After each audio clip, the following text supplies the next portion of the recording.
Halo, Assalamualaikum warahmatullahi wabarakatuh. Kali ini kita kembali melanjutkan pembahasan kita berkaitan dengan koperasi. Nah, kemarin kita sudah membahas berkaitan dengan sejarah koperasi, baik itu di dunia maupun di Indonesia, di mana kita mengenal ada dua bapak koperasi. Yang pertama ada bapak koperasi dunia, yaitu adalah Robert Owen, dan juga selanjutnya adalah yang kita sebut sebagai bapak koperasi di Indonesia, itu adalah Muhammad Hatta.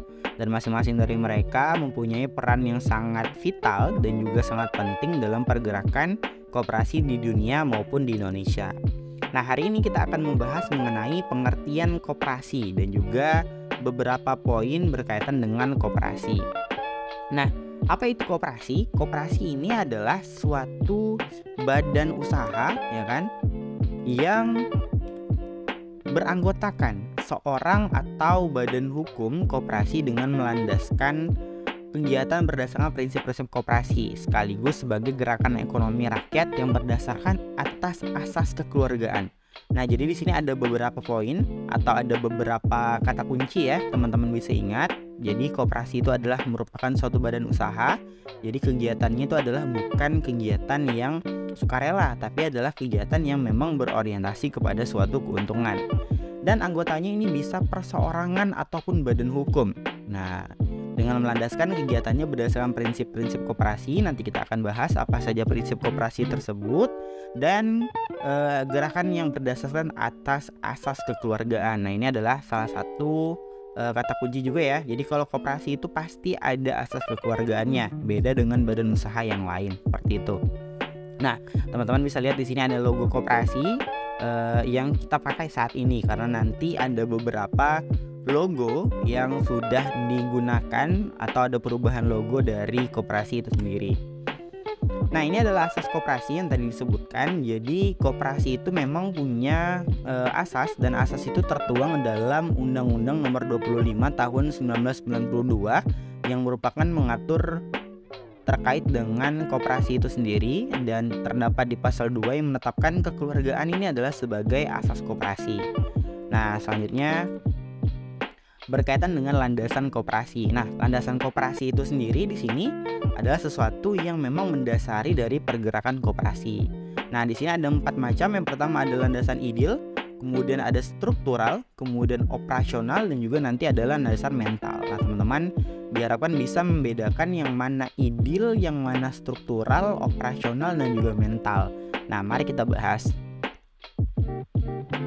Nah, yang pertama adalah landasan ideal, ya kan, atau ideal nih. Nah, jadi kalau landasan ideal atau ideal ini itu adalah Pancasila, di mana Pancasila ini didasarkan atas pertimbangan bahwa Pancasila sebagai pandangan hidup dan ideologi bangsa Indonesia. Jadi kalau ideal ini adalah berkaitan dengan pandangan hidup, ya kan, pandangan hidup, yakni adalah si Pancasila itu sendiri. Maka teman-teman ingat kalau ideal itu adalah Pancasila.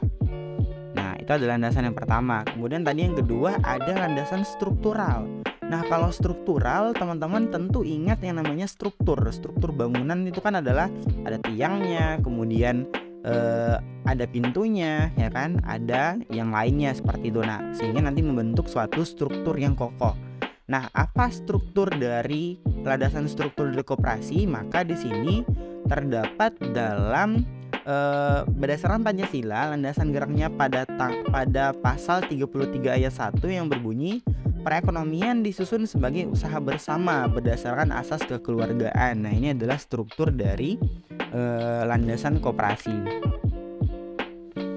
Kemudian yang ketiga adalah landasan operasional. Nah, landasan operasional itu adalah berkaitan dengan kegiatan operasinya nih, ya kan, operasionalnya. Nah, bagaimana seorang atau sebuah koperasi itu dapat berjalan dan apa yang harus dipertimbangkan?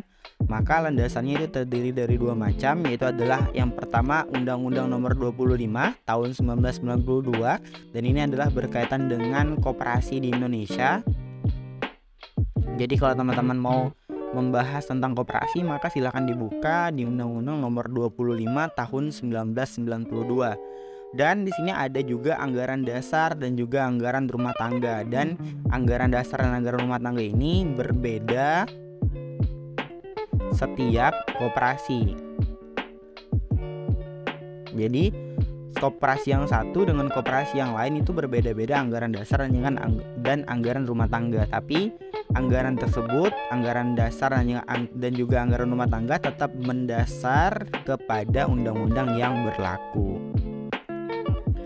Kemudian ada landasan mental. Nah, kalau landasan mental ini berkaitan dengan koperasi di Indonesia adalah kesetia kawanan dan juga kesadaran pribadi.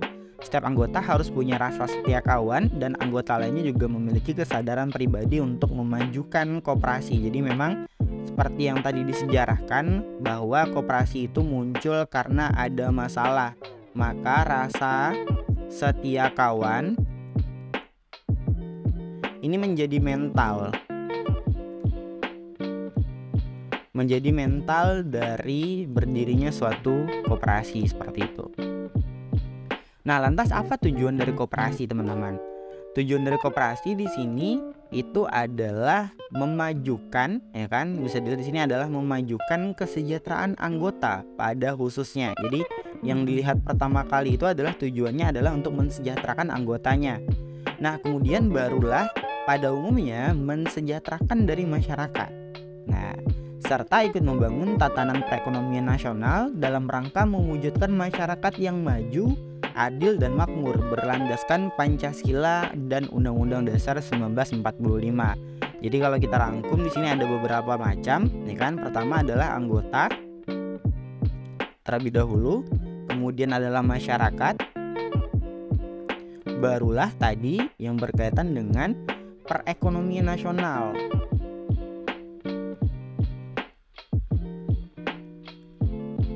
Nah, inilah yang menjadi tujuan dari koperasi. Jadi mereka mendahulukan anggota terlebih dahulu, kemudian barulah masyarakat, barulah perekonomian secara nasional, seperti itu. Nah, fungsi dan peran koperasi. Teman-teman bisa melihat fungsi dan peran koperasi pada bab 3 Pasal 4 Undang-Undang Nomor 25 Tahun 1992 yang mengatur berkaitan dengan koperasi itu sendiri. Di mana di sini saya rangkum menjadi beberapa macam. Yang pertama adalah membangun dan mengembangkan potensi dan kemampuan ekonomi anggota, khususnya dan masyarakat pada umumnya untuk meningkatkan kesejahteraan ekonomi dan sosialnya. Kemudian yang kedua adalah berperan secara aktif dalam upaya mempertinggi kualitas kehidupan masyarakat dan juga manusia.